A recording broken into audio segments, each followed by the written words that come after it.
In this video, I'll show you how to buy and sell crypto on Crypto.com.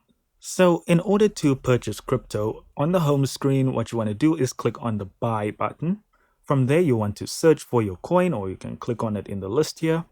Then after that, you'll be brought to this screen where you can put in the amount of crypto you want to buy, and you can click over here to choose your payment method.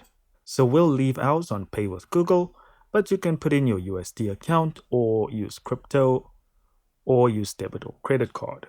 From there, you'll be brought to this review screen where you can see all of the fees involved, and you just need to hit Pay With.